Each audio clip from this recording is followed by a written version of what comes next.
In 1929, Joseph Kennedy famously exited the market 6 months ahead of the crash, turning a hefty profit by shorting stocks as prices declined. Similarly, in 2008, Michael Burrie bet against subprime mortgages, amassing a fortune of around $700 million. Now, in 2025, a similar pattern unfolds, a clear 4-stage cycle, with investors strategically positioning themselves. This recurring sequence isn't mere coincidence or luck, but a mechanical formula that repeats each time markets reach extreme valuations.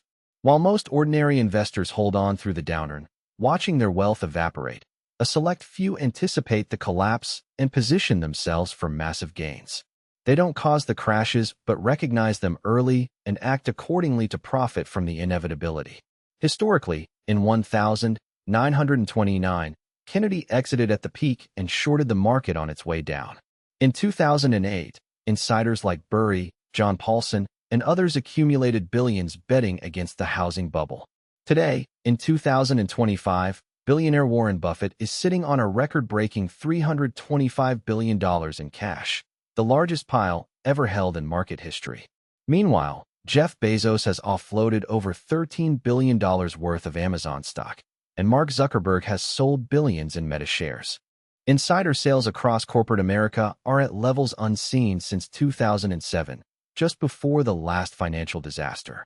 A small cadre of hedge funds is amassing enormous short positions, profitable only if markets tumble.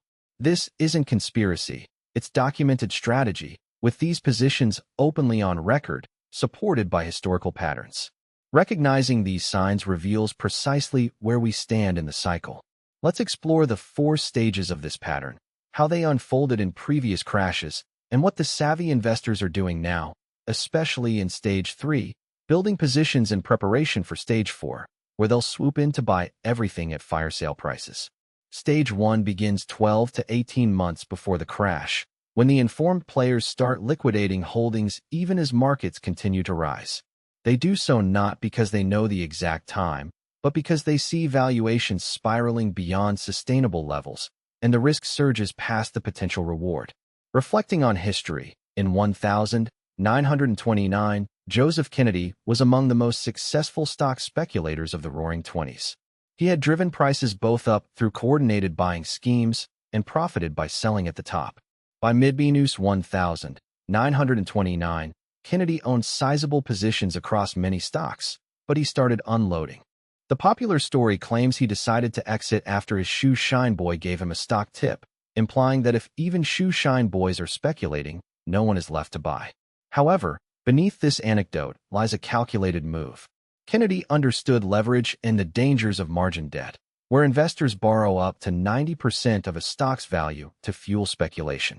As the summer of 1929 progressed, he recognized that the excessive borrowing and inflated valuations were unsustainable. By liquidating his holdings early, he positioned himself to profit when the inevitable decline arrived. In the summer and early autumn of 1929, Kennedy understood that a mere 10% decline could obliterate highly leveraged investors, unleashing margin calls that would trigger widespread forced sell-offs and spark panic. With foresight, he liquidated his positions throughout that period, avoiding the impending collapse. He was not alone. Bernard Baruch, another seasoned investor who had navigated past panics, was also converting assets to cash. Having survived the turmoil of 1907, Baruch recognized the early warning signs. By September, both Kennedy and Baruch had substantially exited the market. The Dow reached its peak on September 3rd at 381 points, only for the crash to commence on Black Thursday, October 24th, 7 weeks later. Kennedy and Baruch had departed at the top, positioning themselves ahead of the collapse. Fast forward to 2008, and the same destructive pattern replayed, driven by different players. Michael Burrie, managing Scion Capital, a hedge fund renowned for its successful bets on undervalued stocks, began uncovering signs of trouble in 2005. He delved into loan-level data, detailed profiles of borrowers whose mortgages were bundled into securities, and discovered shocking truths. Adjustable-rate mortgages handed to borrowers unable to afford payments once interest rates reset, stated income loans claiming incomes that didn't exist without verification, and teaser rate loans that would balloon after 2 years. These mortgages were fundamentally flawed, yet were rated top tier and traded as safe investments. Concluding that the entire system was destined to collapse, Burrie faced a critical obstacle. He could not directly short mortgage-backed securities because suitable instruments didn't yet exist. To circumvent this, he collaborated with Goldman Sachs and other banks to craft credit default swaps, insurance contracts that paid out if the bonds defaulted. From 2005 to 2006, Burrie accumulated billions in notional value of these swaps, paying premiums month after month, even as the housing market continued its relentless ascent. His investors grew impatient, some attempting to withdraw funds, convinced he had lost his mind. But Burrie was operating in the first stage, exiting the consensus view and positioning for the impending collapse well before others foresaw it. Similarly, John Paulson of Paulson & Company arrived at the same conclusion in 2006. After studying housing prices relative to incomes and rents, and analyzing mortgage underwriting standards, he saw the bubble bursting. He launched a fund specifically betting against subprime mortgages, raised capital, bought credit default swaps, and endured months of losses amid investor skepticism. Between 2005 and 2007, both Burrie and Paulson were firmly in stage 1, backing out of the general long positions in housing and real estate, building positions that would only pay off if the system imploded. The peak of the bubble came in 2006, and early signs of rising defaults appeared in early 2007. The crisis then accelerated rapidly through that year and into 2008. Now, let's examine 2025. Who's currently embedded in stage 1? Start with Warren Buffett. When asked in his 2024 shareholder letter about market valuations, he admitted he couldn't find anything reasonably priced, implying that valuations are sky-high, an unmistakable sign of overcrowding and excessive optimism. Everything is currently overvalued. That's the first stage. Smart investors are divesting now while prices remain high, but it's not just Warren Buffett. Jeff Bezos has sold over $13 billion worth of Amazon stock between 2022, 2024, and 2025, indicating a systematic unwinding of his core holdings, not mere diversification. Similarly, Mark Zuckerberg has offloaded billions in Meta shares even as the stock hit new highs, and Jamie Dimon, CEO of JP Morgan Chase, has sold shares for the first time during his tenure. Insiders across corporate America are selling at levels not seen since 2007, right before the last financial crisis. Executives have access to information the public lacks. They see real earnings, customer pipelines, and underlying problems before they manifest in quarterly reports, and they are selling accordingly. This signals a lack of confidence in current valuations' sustainability. The Buffett indicator, which compares total market capitalization to GDP, has soared to 185%, far beyond Buffett's own threshold of 120%, which he considers dangerously overvalued. With this level, the warning is unmistakable. It's a clear sign that the most knowledgeable players are preparing for a market collapse. This is stage 1 unfolding right now. The most astute investors are systematically exiting their positions over the next 12 to 18 months, avoiding a premature crash. Meanwhile, retail investors continue buying the dip and believing in artificial intelligence as the next big revolution, unaware that insiders are selling their holdings.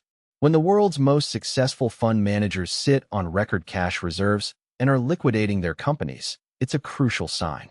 Stage 1 is essentially complete. Those with the most insight and resources are already out. The next phase, stage 2, involves purchasing insurance against volatility 6 to 12 months before the collapse. This means buying put options, VIX calls, or credit default swaps, financial instruments that pay out if markets decline. Crucially, these moves happen before panic sets in, when volatility is low and premiums are inexpensive. Historically, this strategy was exemplified in 1929. After Joseph Kennedy and Bernard Brooke exited their long positions, they shifted into short positions, borrowing shares, selling, and hoping to buy back cheaper later. Shorting involves profiting from a decline. For example, selling shares at $100 and repurchasing at $50 yields a $50 profit per share. Kennedy established such positions across several stocks in the summer and fall of 1929. Despite paying borrowing costs, an insurance premium, they anticipated the market crash, which began on Black Thursday, October 24th. By the end of that month, stocks had already fallen 30%, and by November, 50%. Over the subsequent 3 years, the market plummeted nearly 90% from its peak, and Kennedy's short positions earned him millions. This pattern of preemptive hedging and strategic positioning repeats throughout history as investors recognize signs of an impending collapse, providing protection and profit opportunities ahead of the chaos. The precise data remains undisclosed because disclosure rules back then weren't in place. However, based on estimated wealth growth, Kennedy likely gained between $15 and $50 million from shorting stocks, an amount equivalent to several hundred million today.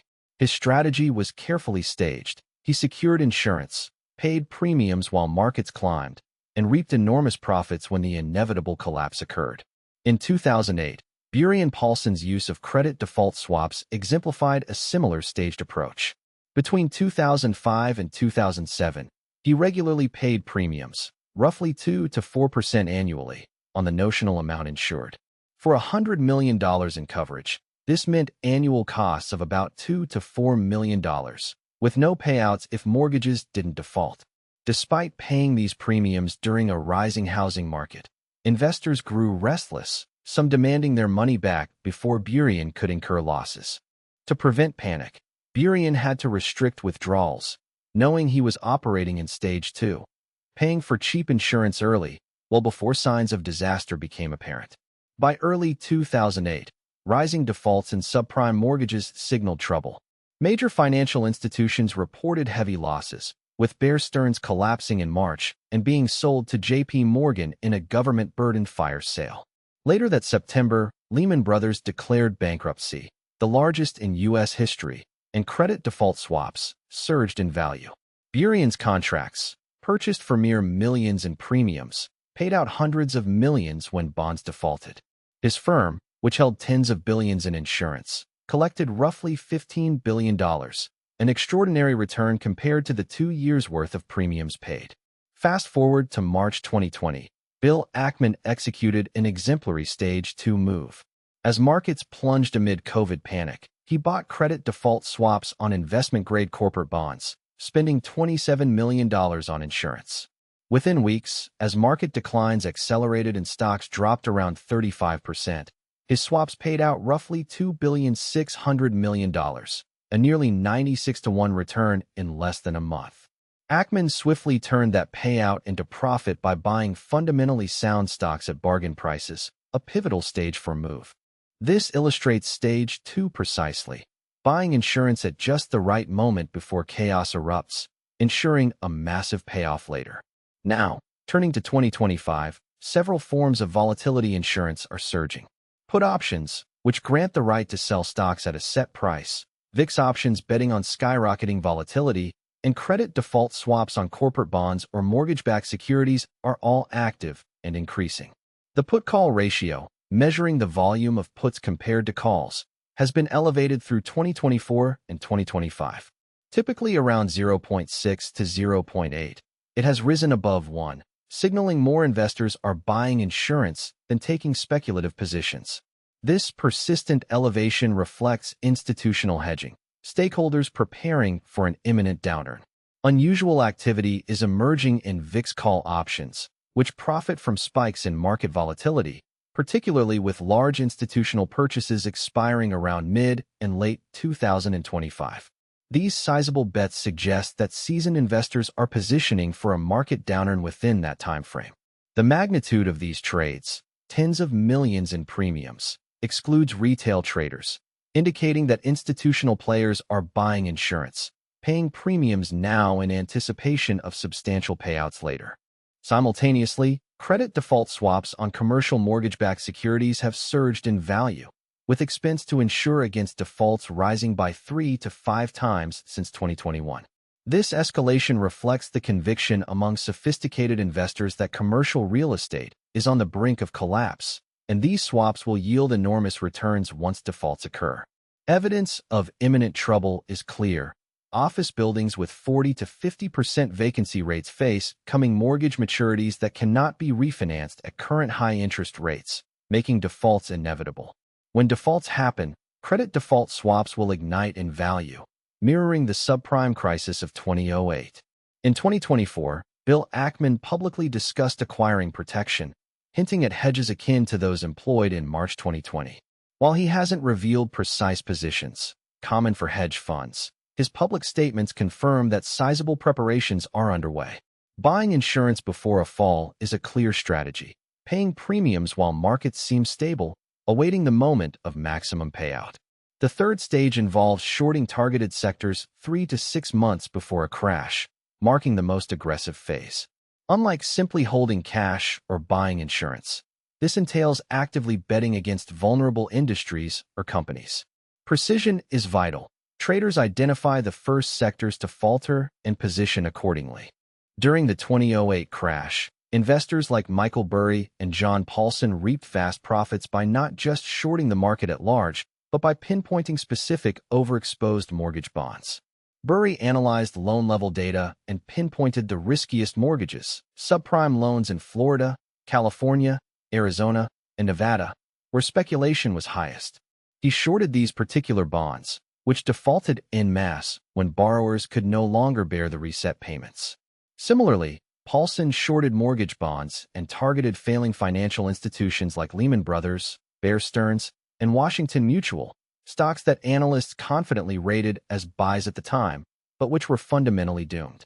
Their shorts paid out massively when these companies failed, demonstrating the power of precise sector and company-specific bets well before the market recorded its collapse. The prevailing belief was that these financial giants were too substantial to fail, assured that the government would intervene to prevent their collapse. Yet, Stephen Paulson recognized their perilous ties to subprime debts. He understood that their holdings, mortgage-backed securities, were grossly overvalued, far beneath what they owed creditors and depositors, rendering these institutions insolvent. When Bear Stearns crumbled in March 2008, Paulson profited immensely from his short position, watching its stock plummet from over $100 to just $2 within weeks. A few months later, Lehman Brothers declared bankruptcy. Its shares became worthless, leaving shareholders wiped out.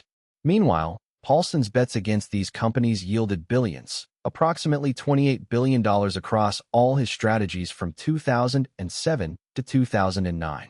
Most of this profit stemmed from what's called Stage 3, targeted shorting of the most exposed firms and bonds. Today, in 2025, the focus remains on two sectors showing alarming signs of collapse: commercial real estate and regional banks.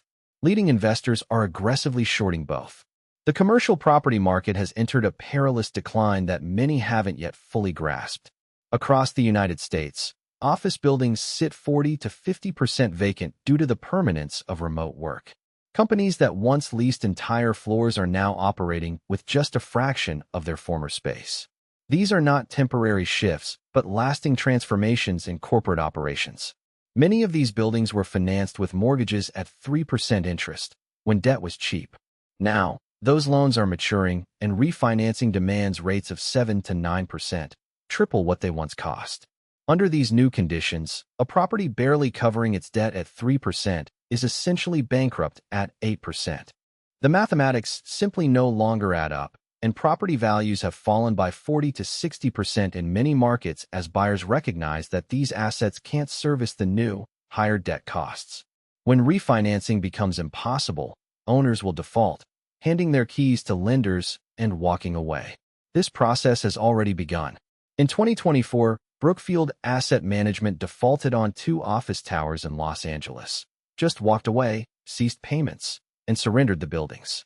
Their financial health was not the issue. The buildings simply weren't worth enough to cover the mortgages. Over 10,000 commercial mortgages are set to mature during the years 2025 and 26, many of which won't be renewed. Defaults will cascade across the sector, causing massive losses for lenders, primarily regional banks holding these mortgages. Hedge funds have been building substantial short positions in commercial mortgage-backed securities, the same type of securities that failed in 2008, backed now by commercial property loans instead of residential ones. As the realization of imminent defaults grows, the prices of credit default swaps, insurance contracts against these securities, have surged, reflecting widespread anticipation of the coming crisis. As defaults surge through 2025 and 2026, those holding short positions will reap enormous gains. The second key target in this unfolding crisis is regional banks. We've already seen the preview, first with Silicon Valley Bank's collapse in March 2023, marking the second-largest bank failure in American history. That same week, Signature Bank failed as well. Then, in May, First Republic Bank was sold to J.P. Morgan at a substantial loss for the FDIC. Early in 2024, New York Community Bank nearly failed and was only saved by an emergency capital injection. Remarkably, these crises arose even before the economy officially slipped into recession. They were driven by the bank's massive holdings of long-term bonds and mortgages that sharply lost value as interest rates soared in 2022 and 2023. The greater concern lies with exposure to commercial real estate. While major banks like J.P. Morgan, Bank of America, and Wells Fargo hold some CRE loans, comprising only a small slice of their portfolios, regional banks are heavily invested. Often, 20 to 40% of their loan books consist of commercial real estate debt. When these loans begin to default, particularly as office buildings fall to half their loan value, the banks must recognize hefty losses that erode their capital buffers.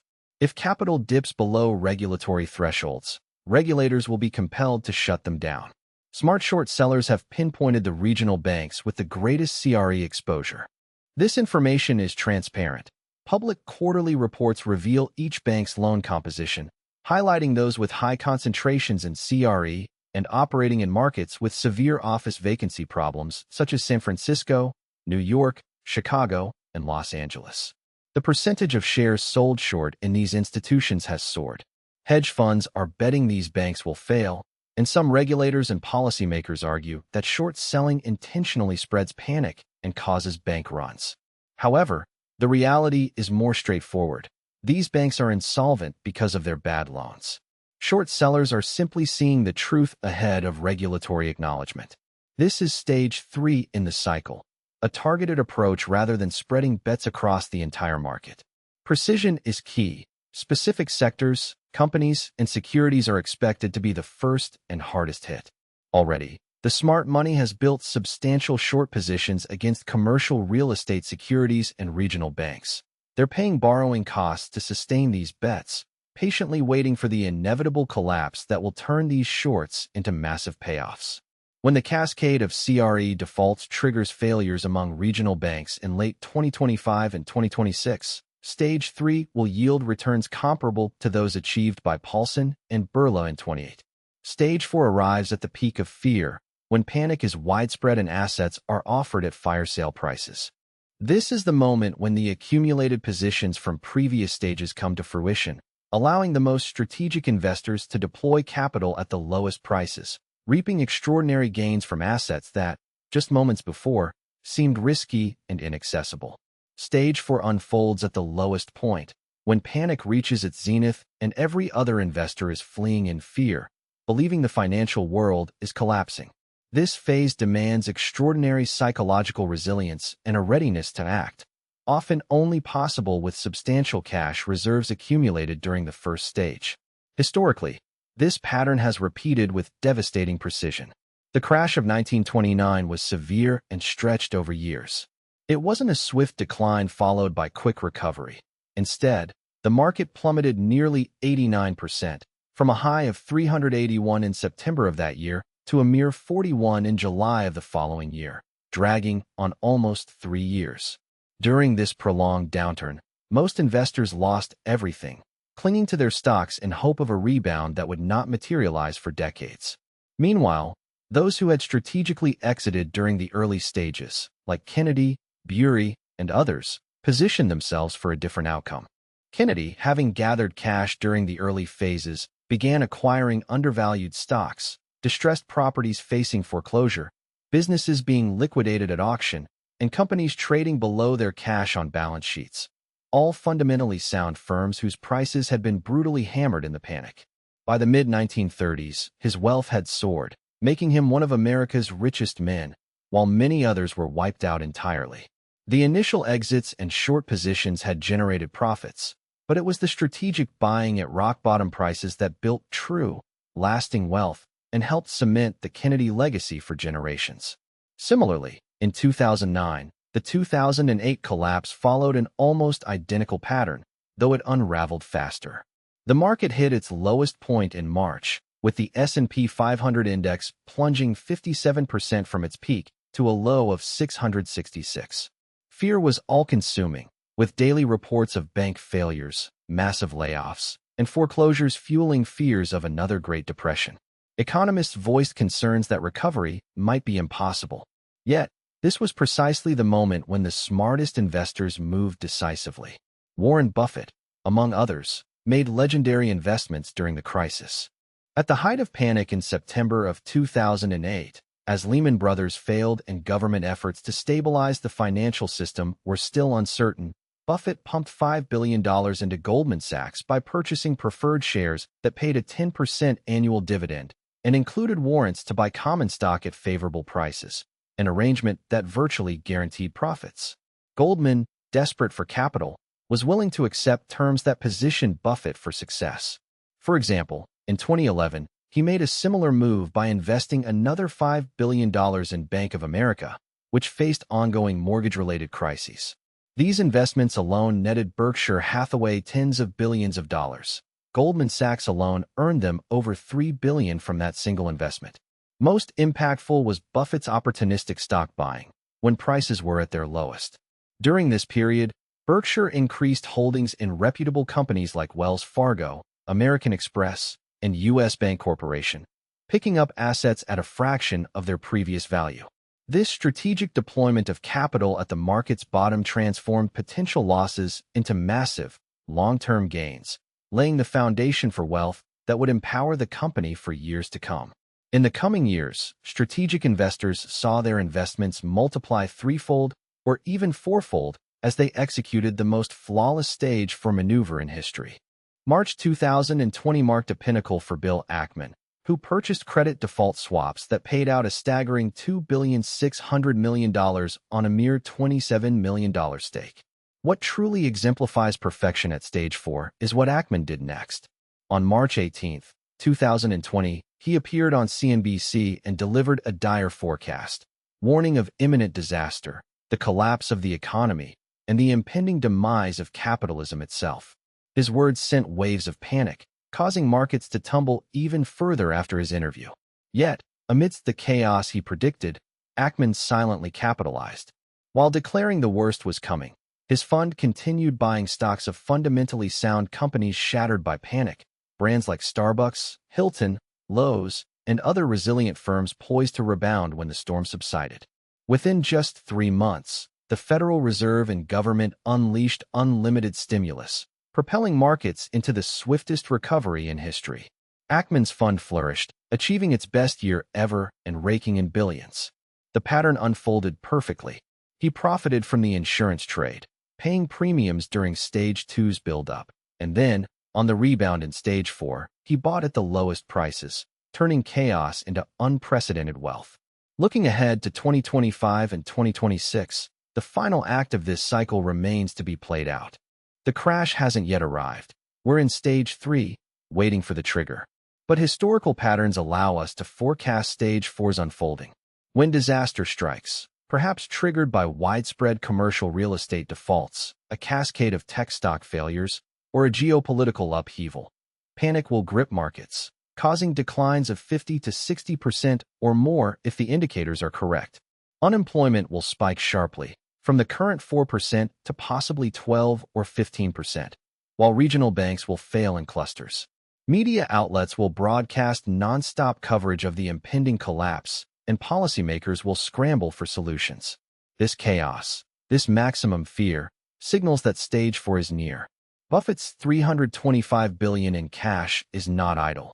It's waiting for this precise moment. When the S&P 50% below current levels, when quality stocks are trading at levels not seen in decades, that is when he will deploy his capital. He will follow strategies similar to his $28 billion investment in Goldman Sachs during the '28 financial crisis, buying preferred shares with hefty dividends and warrants, and taking positions in distressed companies. He may even purchase entire firms outright, capital that grants him extraordinary leverage, enabling him to dictate extremely favorable terms during the chaos. This is how billionaires amass greater riches amidst crashes, by having the liquidity others lack and the willingness to deploy it when panic is at its peak. Remember, the pattern's repeatability is rooted in human psychology and market mechanics, not conspiracy or chance. Those equipped with foresight, ample capital, and discipline can turn the coming chaos into enormous opportunity. In recent years, private equity giants like Apollo Global Management, KKR, Blackstone, and Carlyle Group have amassed unprecedented sums in what is known as dry powder, capital raised from investors, but not yet invested. This isn't for immediate deployment at today's prices, but for the forthcoming stage 4, when the markets crash and distressed assets flood the scene. When property values plummet and owners face desperation, these firms will step in, purchasing buildings at 30 to 50 cents on the dollar. They will acquire distressed corporate debt and buy foreclosed residential properties by the thousands, hoarding these assets for 5 to 10 years until the market recovers to normal valuations. This 4-stage pattern isn't some secret or insider-only knowledge. It's a recurring blueprint rooted in human psychology and market mechanics. Bubbles inevitably burst, leverage unwinds, and panic creates prime opportunities. Those investors who grasp these patterns, armed with ample capital and disciplined minds, stand to profit immensely while the majority are left to lose everything. Today, in 2025, we see these stages unfolding right before our eyes. The first stage is complete. Savvy players like Buffett, Bezos, Zuckerberg, and corporate insiders have already sold billions worth of assets at peak prices. The second stage is ongoing. Investors are purchasing volatility insurance through put options, fixed calls, and credit default swaps, preparing for the expected upheaval. Now, we're in stage 3. Hedge funds are building short positions in commercial real estate securities and regional banks, anticipating the impending collapse. And stage 4 remains on the horizon, the moment when vast capital reserves are unleashed at the height of fear and despair. The question isn't whether this pattern will unfold, because history proves it will. The real question is whether you recognize the signs and position yourself accordingly. Most people lack the resources, knowledge, and mental discipline to execute all 4 steps.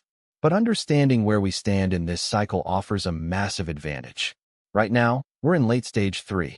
The crash is yet to occur, but every indicator points to it arriving within 6 to 18 months. The yield curve, an historically reliable recession predictor, has inverted and now returned to normal, echoing precedents since 1950. Buffett's indicator stands at 185%, well above the risky threshold of 120%. Commercial real estate defaults are increasing, regional banks are failing, and insider selling is at levels reminiscent of 2007. Even if you can't perfectly execute each phase, you can still prepare for stage 4.